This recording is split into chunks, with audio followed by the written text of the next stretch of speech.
Bulldozer शब्द आज बहुत चर्चा में बना हुआ है, पूरा अखबार रंगा है। उत्तर प्रदेश में भी पिछले दिनों चुनाव में आपने बुलडोजर बुलडोजर सुना होगा। उत्तर प्रदेश वाला जो बुलडोजर था वो सांप्रदायिक बुलडोजर था।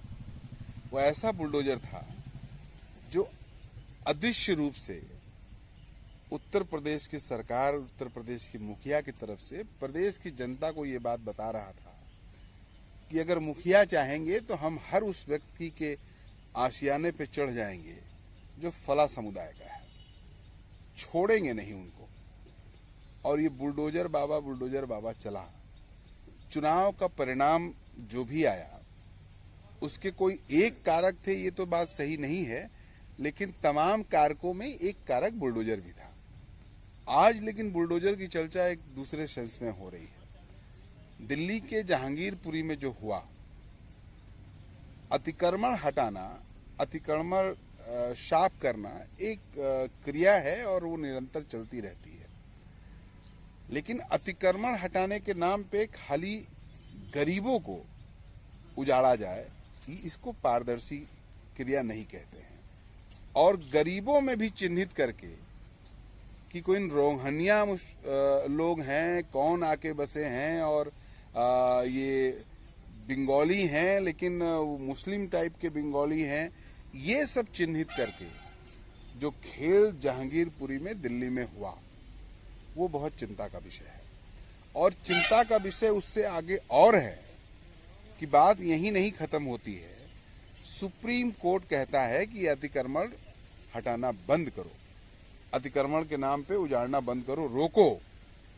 लेकिन लोग नहीं रुकते हैं और अतिक्रमण उजाड़ने का खेल जारी रहता है।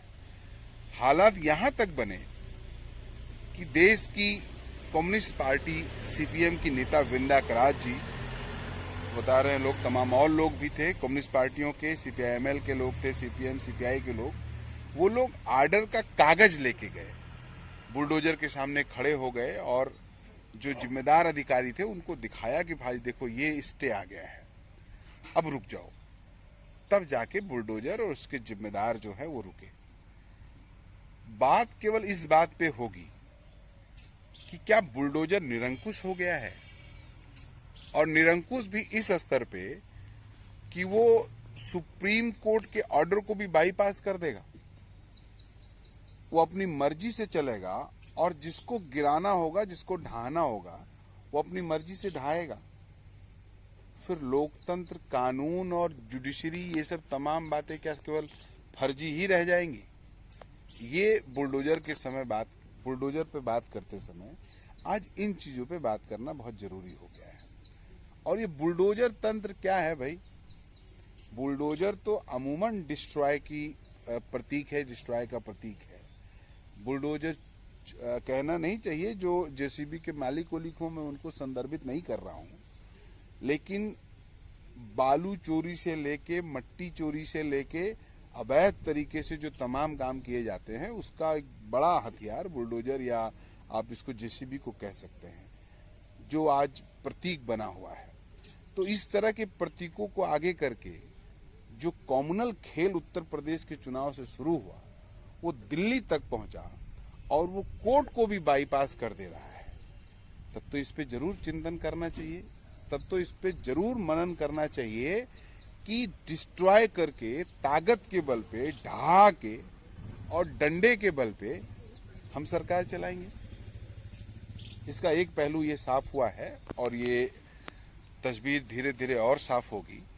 लेकिन दूसरी एक बात जो और निकल के आई, आम आदमी पार्टी का चेहरा इधर लगातार साफ होता जा रहा है।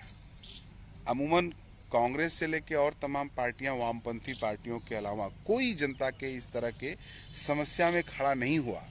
हमको अच्छा लगा, कोई पत्रकार कह रहा था कि कैसे जनता इन नेताओं के साथ व्यवहार करती होगी कि जिनको वोट नहीं दिया, जिनके साथ खड़ी नहीं होती है, और आज मुसीबत में वही लोग खड़े होते हैं, तो कैसे नज़र मिलाती होगी। क्या इस तरह का कोई नैतिकता कहीं पर है क्या कि नज़र कैसे मिलाएंगे, नहीं मिलाएंगे? अमूमन पार्टियों के बड़े नेता अदृश्य रहते हैं, कुछ टीवी उवी पे दिख जाते हैं, अदरवाइज अदृश्य रहते हैं, अपने सुरक्षा घेरे में रहते हैं। उनको चुनाव के वक्त ही जनता से मोल मतलब होता है, बाकी कोई मतलब है नहीं। समस्याओं से जनता खुद निपटे, कुछ ट्वीट लोग कर देते हैं।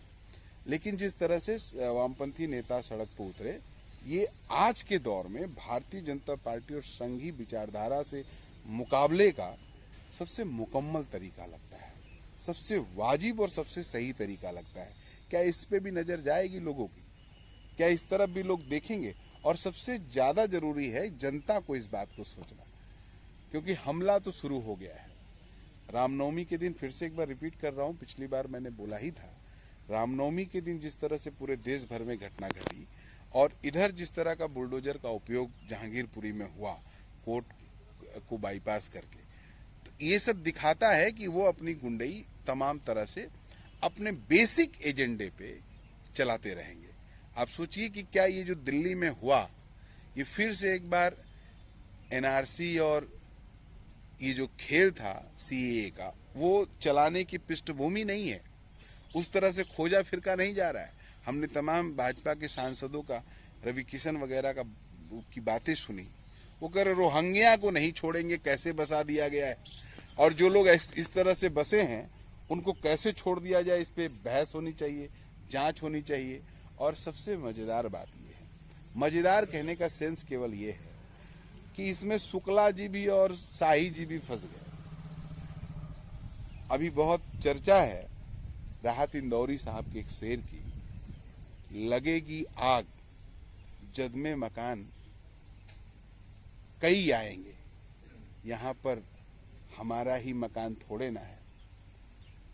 तो जब इस तरह की आग लगेगी तो गुप्ता जी का भी मकान चपेट में आएगा, शाही जी का मकान भी चपेट में आएगा, और जब हमला होगा, आगजनी होगी, तोड़फोड़ होगा, तो कोई बचेगा नहीं। जो टीवी पे देख के उछलते कूदते हैं, तालियां बजाते हैं, वो लोग भी इसके जद में आएंगे। इसलिए दोस्तों, ये भारतीय लोकतंत्र के लिए आम आदमी के हक अधिकार के ऊपर ये संघी जो हमला है, इसको समझना होगा और पॉलिटिकल पार्टियों के कैरेक्टर को भी समझना होगा। अब ये दौर और तेज हो गया है। अब इस तरह से इनके कैरेक्टर को समझने के लिए मुफीद समय भी और तेज हो गया है, क्योंकि इस दौर में उत्तर प्रदेश के चुनाव के बाद, जहां पर तमाम पार्टियां रेस्ट मोड में हैं, वहीं भारतीय जनता पार्टी आक्रामक मोड में है। वो पूरे देश भर में अपना एजेंडा चला रही है, वो पूरे देश भर में अपने काम को शुरू कर दी है। अभी कल हम लोग जिस जिले से आते हैं, अम्बेडकर नगर से, कल हमने अम्बेडकर नगर के सड़कों पे देखा तमाम लोग जो शायद बहुत गूढ़ तरीके से भाजपा की विचारधारा से ना भी संघ की विचारधारा में ना भी पले बड़े हों, लेकिन खाकी नेकर पहन के, सफेद शर्ट पहन के और लाठी डंडा लेके वो जो फेरी लगाते हैं, उसमें वो लोग निकले। अब सोचिए, अब चुनाव तो हो गया है, तो ये क्या चल रहा है?